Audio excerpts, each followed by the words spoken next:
లక్ష రూపాయలు ఆయాకు 1,00,000 రూపాయలు retirement benefits GO number 10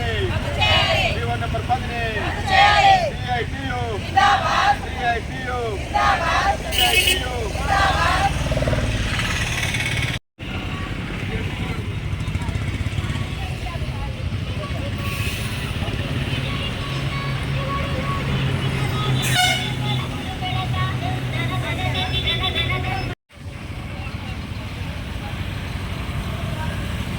anganwadi వేతన సమస్య అట్లాగే వాళ్ళ రిటైర్మెంట్కు సంబంధించిన దాంట్లో గత ప్రభుత్వ కాలంలో 24 రోజుల సమ్మె చేశారు. ఆ సమ్మె ఫలితంగా అంగన్వాడీ టీచర్కు 2 లక్షలు రిటైర్మెంట్ బెనిఫిట్, ఆయాకు 1,00,000 రూపాయల బెనిఫిట్ ఇస్తూ వారికి పెన్షన్ ఇస్తామని చెప్పేసి ఆనాడు ప్రభుత్వం చెప్పింది.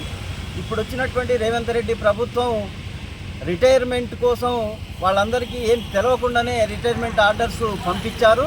దానికి సంబంధించి చూసినప్పుడు టీచర్కి 1,00,000 రూపాయలు, ఆయాకు 50,000 ప్రకటిస్తున్నటువంటి పరిస్థితి ఉంది. దానికి వ్యతిరేకంగా ఈరోజు గత 10 రోజులుగా anganwadi workers and helpers union ఆధ్వర్యంలో CITU ఆధ్వర్యంలో అన్ని జిల్లా కలెక్టరేట్ల ముందు ఆందోళన కార్యక్రమం జరుగుతుంది.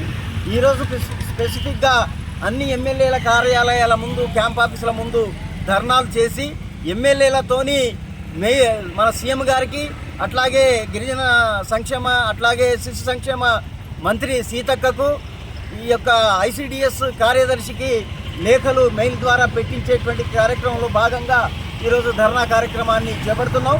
నాటి ముఖ్యమంత్రి అధికారంలోకి రావడానికి ముందు మీకు 18,000 రూపాయల వేతనం ఇస్తామని ప్రకటించినటువంటి ఈ రేవంత్ రెడ్డి గారు దాని మీద ఊసెత్తట్లేదు. కాబట్టి ఇప్పటివరకు అనేక మంత్రులకు అంగన్వాడీ పవర్ ఏంటో తెలిసింది. కాబట్టి ఈరోజు రేవంత్ రెడ్డి గారికి కూడా ఈ సందర్భంగా హెచ్చరిక చేస్తున్నాం. వీళ్ళకు ప్రకటించినటువంటి 18,000 రూపాయలు ఇవ్వాలని, అట్లాగే రిటైర్మెంట్ బెనిఫిట్ టీచర్కి 2 లక్షలు, ఆయాకు 1,00,000 రూపాయలు ఇవ్వాలనే దాని మీద పెద్ద ఎత్తున నిరసన కార్యక్రమం చేపడుతున్నాం. రేపు చలో అసెంబ్లీకి కూడా పిలిపిస్తున్నాం. ఈ సందర్భంగా హెచ్చరిక చేయడం జరుగుతుంది. పేరు ఈసా వెంకటమ్మ, అంగన్వాడీ జిల్లా అధ్యక్షురాలని. ఈరోజు ఎమ్మెల్యే గారి ఆఫీస్ దగ్గర ధర్నా కార్యక్రమం ఉంది. కాబట్టి ఎందుకు అంటే అంగన్వాడీ సమస్యల మీద మేము 6వ తారీఖు నుంచి కలెక్టరేట్లో దీక్ష చేస్తున్నాం. దీక్ష చేస్తే కనీసం ఈ కాంగ్రెస్ ప్రభుత్వం మా గురించి కనీసం ఎక్కడ కూడా ప్రస్తావన లేదు, మీ సమస్యలు పరిష్కరిస్తామని కూడా చెప్పడం లేదు. కాబట్టి ఈరోజు రాష్ట్ర వ్యాప్తంగా ఎమ్మెల్యే క్యాంప్ ఆఫీస్ ముందు ధర్నాలు చేపట్టడం జరిగింది. మాకు గత ప్రభుత్వంలో ఉన్నప్పుడు మేము 24 రోజులు సమ్మె చేస్తే ఈ ప్రభుత్వం కాంగ్రెస్ ప్రభుత్వం వచ్చి మా ప్రభుత్వం వస్తే మీకు 18,000 జీతం చేస్తాం, మరి మీకు రావాల్సిన సౌకర్యాలను కల్పిస్తాం, ఈఎఫ్ పిఎఫ్ సౌకర్యం కల్పిస్తామని వాగ్దానాలు చేశారు టెంట్ల దగ్గరకు వచ్చి. మరి ఇప్పుడు అందరం కలిసి ఓట్లేసి గెలిపిస్తే కనీసం మా అంగన్వాడీ వాళ్ళ సమస్యల కోసం అసలు ఊసే లేదు, అసలు రేవంత్ రెడ్డి గారు అసలు మాట కూడా మాట్లాడతలేదు. మరి సీతక్క ఒక గిరిజన మహిళల గురించి ఆమెకు తెలుసు. ఆమె మా శాఖకి కేటాయించినప్పుడు మేము చాలా సంతోషపడ్డాం.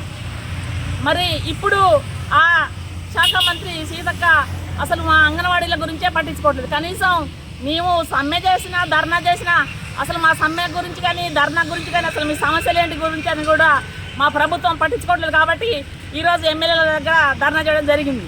అయితే గత ప్రభుత్వంలో రిటైర్మెంటు 60 సంవత్సరాలు ఇచ్చారు. 60 సంవత్సరాలు రిటైర్మెంట్ అయిన వాళ్ళకి 2 లక్షలు, టీచర్కి ఆయాకి 1,00,000 అని చెప్పినప్పుడు అవి వస్తే మేము కూడా అమలు చేస్తామని ఇదే కోరం కనకయ్య గారు కూడా మా టెంట్ల దగ్గరకు వచ్చి వాగ్దానాలు చేశారు.